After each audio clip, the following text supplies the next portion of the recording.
letter I'd written to her not an hour before your telegram arrived. Dear, dear Lucy. For I so wanted to share my joy with her.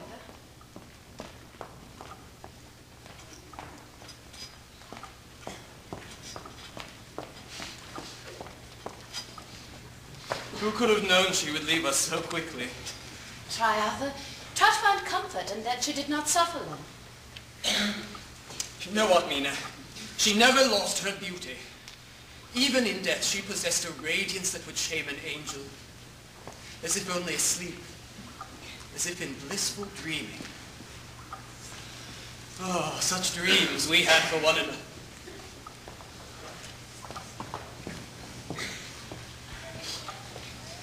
Promise me, Arthur. You'll tell us if there's anything we can do.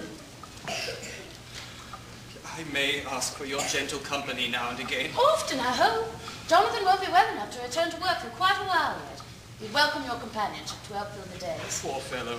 On the mend, though, isn't he? Oh, yes. Much improved. But I had my reasons asking him to take a stroll with Dr. Seward and the professor. I'm hoping they'll gain some insights into how we might help Jonathan further. Take care you don't set your hopes too high. Doctors, they dare to call themselves. Arthur, what is that supposed to mean? Nothing. You're not blaming them for Lucy's death, are you? Well, I certainly can't blame them for keeping her alive. But you must believe they did everything they could. Why wouldn't they? Particularly when Lucy told me that Dr. Seward had... You can say it. He loved her. And you know what I think? He never stopped being in love with her. I know for certain the man was jealous of Lucy's love for me. Fine. You may blame him for that. But what of you? Mightn't Dr. Seward's reappearance in her life and Lucy's dependence on him during her last days, mightn't that have inspired some jealousy in you? Don't be absurd. Absurd? Yes, isn't it? Oh, Arthur, don't you see? Nothing matters now. What's done is done. So forgive the physicians, for they are only human. Forgive yourself. No one's love, great as it may be, can stay death's hand. Forgive Lucy for having to leave you, and last of all, forgive me for having to say these things. Though I believe with all my heart that if Lucy were here, she'd say the same. But she isn't. No. And if you continue to make sums of what you lack, there lies a quick and certain avenue to perpetual misery.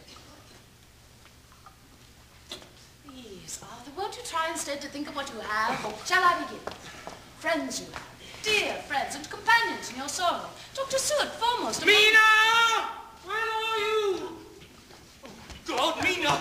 Mina, I saw him. God help us, Mina, he's here. On the cliff by the cemetery, there was a couple. Please, Mr. Harker, a sedative to calm. Devil, take your drugs. Please, Jonathan, he means to help. God, Mina, he's found us. He's followed me here.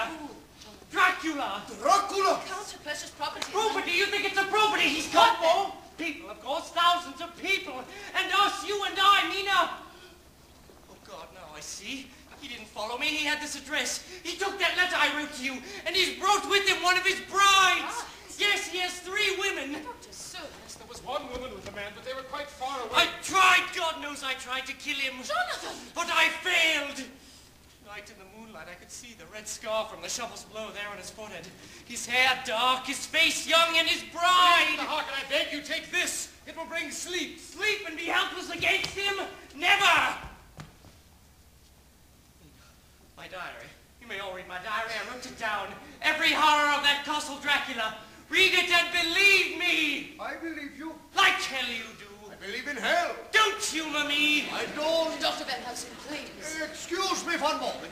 Miss Sarah, Oh, yes, sir. would you be so kind as to fetch me these few items from the groundskeeper? Now? Yes, please, as quickly as possible. Thank you.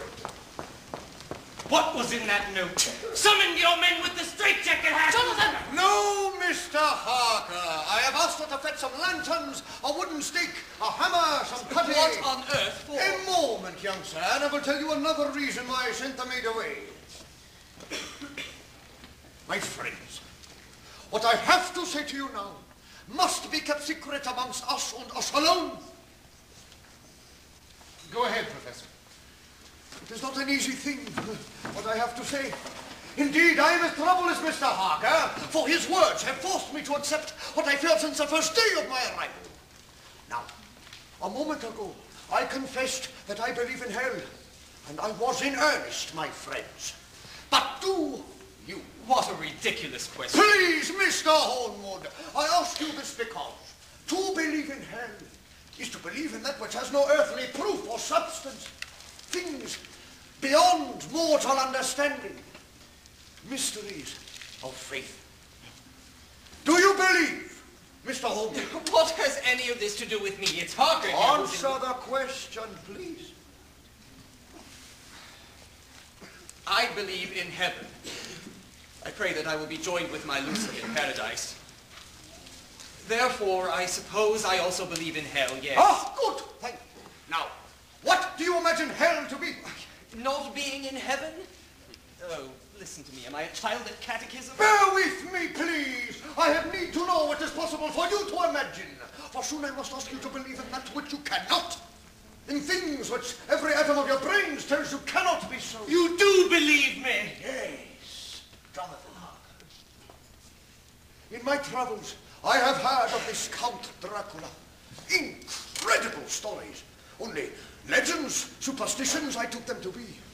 But now, to know a man who has met this Dracula in the flesh, to see before me the effects of such an encounter, my friends, I tell you, I must believe. Then what are we to do? He's out there, just outside this house. A moment, young sir, and I will tell you. No, Professor. I, for one, have heard enough of your riddles. Tell us now, flat out, who is this Count Dracula? Count Dracula. He's, well, Out with it, sir. he is one of the undead.